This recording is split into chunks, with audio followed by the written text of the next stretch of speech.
guys, welcome back to Crazy Dave's Kitchen. Okay, today's going to be another product review. But first, I want to give you my personal disclaimer, and that is this. My reviews are 100% unbiased. That's right, unbiased. I'm going to tell you the good, the bad, the ugly, what I like, what I don't like, okay? Be warned, there are a lot of influencers out there that are actually bound by contracts. Yes, the manufacturers have gotten sneaky and will send us emails with contracts that have hidden verbiage that prohibit us from telling you the honest truth, okay? And sometimes the influencers are paid to not tell you the truth. Relax and enjoy with Crazy Dave, knowing that I'm going to give you the facts. I'm going to tell you the good, the bad, the ugly, what I like and what I don't like about a specific product, okay? So sit back, relax, enjoy as we go through the adventure of reviewing this product right now. So what is this product? It's a wireless meat thermometer, okay? I have reviewed other ones, so again, I'm going to give it my 100% unbiased review. This is the box that it comes in. There are some QR codes, one for the iPhone and one for the Android. You're going to go ahead and download the app for that, okay? I did download the app. I have not connected the app. So right now, we're going to basically do the unboxing portion of this. So we're going to remove the cover. Now, this product does come in two different types of finishes. One is called the red sandalwood, and the other one is beechwood. This one is the red sandalwood, okay? We're going to take it out of the box. Now, put off the side, you got your little instruction manual right there. You got your product. Here is that finish we're talking about. This one here is the sandalwood, okay? And it actually looks kind of nice. I like the little what do you call it, little foot things on them, okay? And then I noticed that in the box is this little card right here, another QR code that says, hey, if you register on this, you get another 2-year extendable warranty. I don't know whether that's going to fall out. I don't know, because this is a brand new product, and I hope that it goes beyond 2 years, okay? Now, this is something that you can easily make a mistake on if you want this and you kind of take this and you want to throw it away. You're going to throw away something that's hidden. And that's right here. In this little tiny box is going to be your charging cable. So you don't throw this away. You got to open this up and you're going to get this little cable out, okay? I recommend that you first charge this device while you're downloading the app, then come back to it and finish setting it up. Okay, so I wanted to point out to you guys, where is the charging connector on this, okay? It's right here. That is your charging connector. And then right here, that's your power switch for the actual base unit. So we're just going to simply plug it in. And now we're going to go ahead and plug it into my wall outlet that happens to have a USB connection. And we want to charge this. Because right now, I don't know if you can see this on camera. Let's see if I can hit this button here. I just saw it right there. So you see that the battery is almost dead. The probe is showing that it's charged, but the battery itself is almost dead. So I'm going to go ahead and charge that. And once it's done, I'll bring you right back. So one of the things I was looking at when I walked by this thing is how fast this thing is charging. So you're not sitting around all day waiting for it to charge. I mean, that thing doing really well with a fast charge, okay? Now, I kind of looked at the device briefly. One of the things I did do is I removed the little sticker right here off the probe, and it says, attention, pass this notch when inserting the probe into the meat to avoid damage. And what it's referring to is this little notch right here. You probably cannot see that on camera, okay? Now, I did look at the instructions. They're pretty well detailed here as I lay them out. You'll see the product parameters.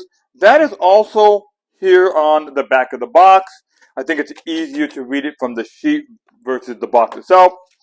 Talks about the device, talks about the insertion line that's really important here, and talks about the distances. On the opposite side, the QR code for downloading the app, and a little bit of a brief overview of the app itself, and then the shutdown procedures.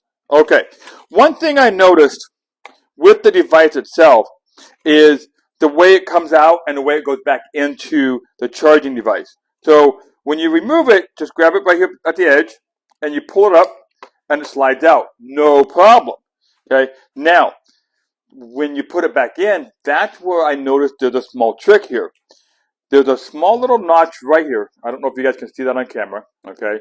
You want to line this up with the little notch that's right there. Okay. And otherwise it won't go in. So we're going to slide it in. Put your little tip right up against the edge here. Bring this down. And if necessary, rotate the probe so that your lines are in line with the little like lip or whatever you want to call it here. Once you line it up, push it in, push it down, and then it locks into place. And the way you know that it's locked into place is it will confirm that the probe is charging, okay? So make sure you do that, otherwise you're not going to have a charged probe when you need it the most. So now the device is pretty much charged, and the way you can tell is, one, the screen goes off. Two, you hit this little button right here, and it wakes it up, and you'll see that the probe is charged as well as the device itself, okay? So now we're going to go ahead and move on to the actual app itself, which I had already downloaded, and now I'm going to walk you through some of the settings that I came across when I set up the device. So right here we connected the app, kind of scrolling through it, looking at it all, multiple screens to look at, okay? Now, once it connects, it's going to show the device. You click on add. It's going to show you the device itself. And then you kind of wait for it. It's going to connect, okay? Then you get this screen. Now, you notice by default it shows the Celsius. Click on the little three lines in the upper right-hand corner.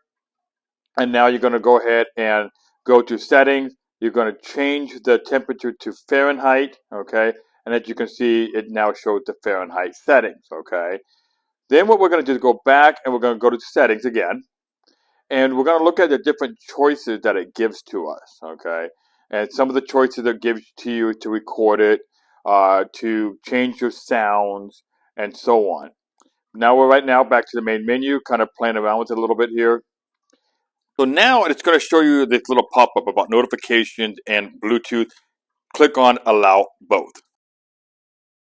Once you remove the device from the charging unit, you get the little indicator right here on the upper left. That's your signal strength. It's not Wi-Fi. It is Bluetooth, so it kind of throws you off there. You got your base indicator, and then you got your probe temperature, which is 77 degrees Fahrenheit. The one thing that I could not find, and I noticed it doesn't include, is the chamber temperature. Some of the other devices that I reviewed had that. It had the internal meat temperature, and then it had the external so that you know what temperature your grill or your oven is set at. So that is a disadvantage on here. Well, let's move on. Let's continue to do the review on this product. So for my test subject, I've got two ribeyes here. Doesn't matter which one I actually choose. Then I got the meat probe right here. Okay, I'm gonna unplug it from the wall. We're gonna activate it. We're gonna turn it on. You'll see right there. Shows a probe temperature of 75 degrees. We're gonna put that up to the side, and then what I'm gonna do is I'm just gonna stick this in here. And like I said, we're gonna go until it shows right about, where's that little thing at? There's a little tiny thing, and it's right there. So that does stick out a lot, unlike some of the other probes where the depthness, if you want to call it, was really close to the actual black part of the unit. Right now, it is registering that the internal temperature of my meat is 38 degrees. I just took it out of the fridge. So I am going to let it sit on the counter. I'm also going to go ahead and season it. Just some basic seasonings. We've got some black pepper, some sea salt, a little bit of garlic, and a little bit of onion powder in there that I finally ground up in my Vitamix here. And I'm just going to sprinkle it on the meat, season it up, get it on the grill. But I am going to let it sit there. I am going to rub it in a little bit. Going to coat all the sides here with that nice little mixture here. Draw out some of that moisture in that meat. Make this ribeye really flavorful. It is pretty thick. So let me go ahead and finish coating these up. Then I'm going to let them rest on the counter for a little bit while the grill is getting nice and hot. So now we're going to go ahead and go through the app. And as we go through the app, you can pick some preset settings. So we're going to pick the beef. We're going to change the temperature here to about 134, kind of like a little bit on the medium rare side. And then you're going to head and hit the start. And you'll see that the timer starts to go. So it is recording this. Now, as far as distance right now, the grill's outside. This is in my living room, just sitting here on the mantle. And it does show that I have a pretty strong signal. Might have to move within the house and kind of see how that goes.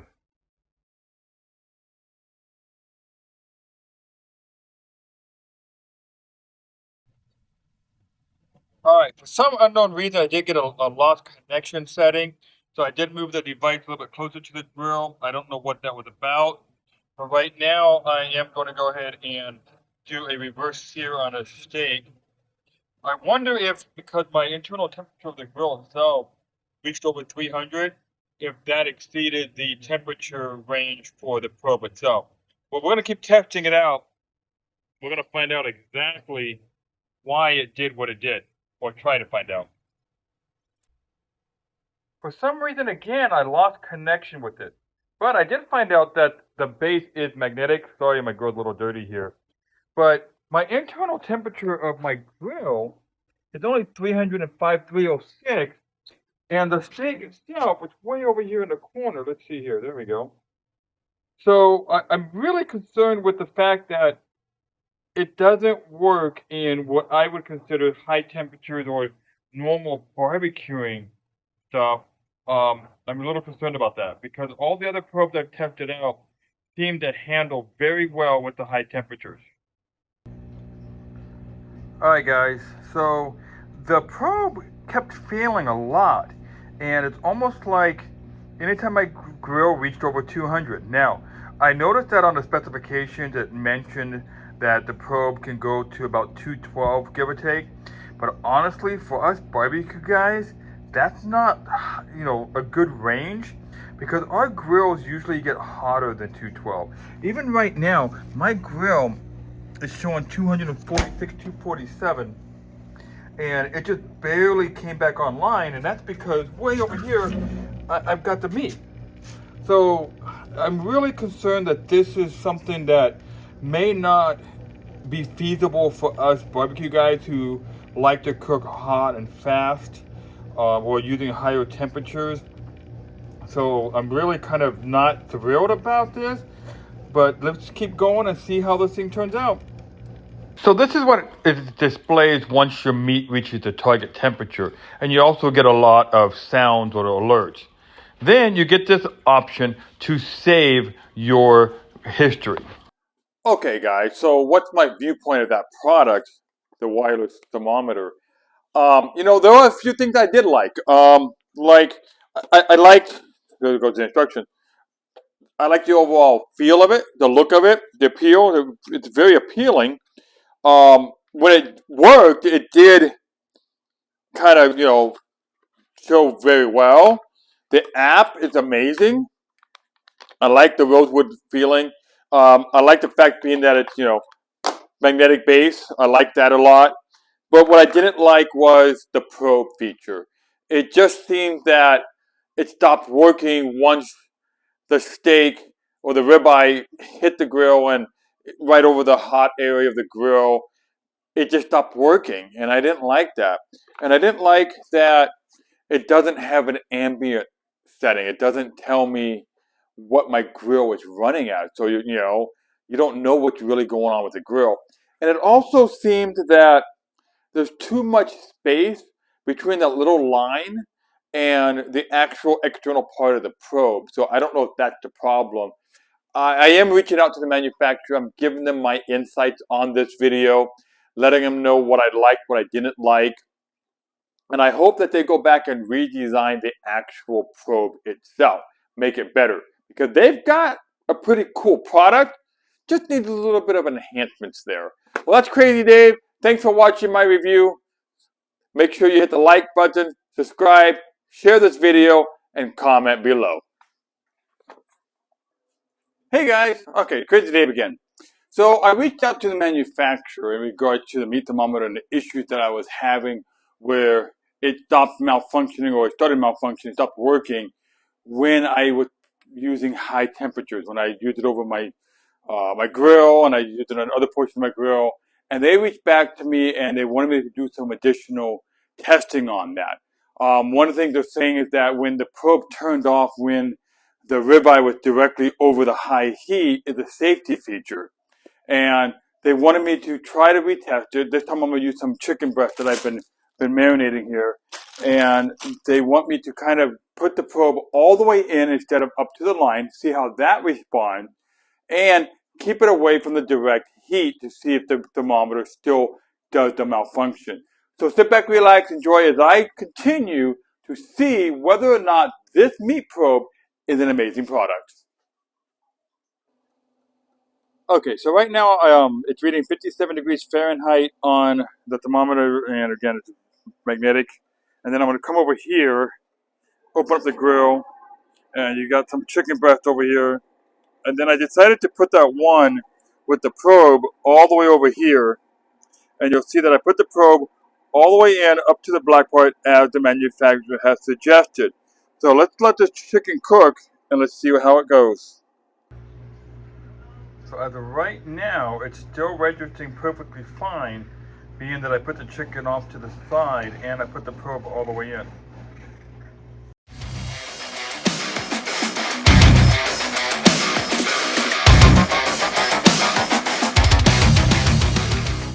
Okay guys, so by following the manufacturer's suggestions of not putting the probe near direct flames or direct heat, that worked, as well as kind of pushing the probe in a little bit further so that it was all the way in.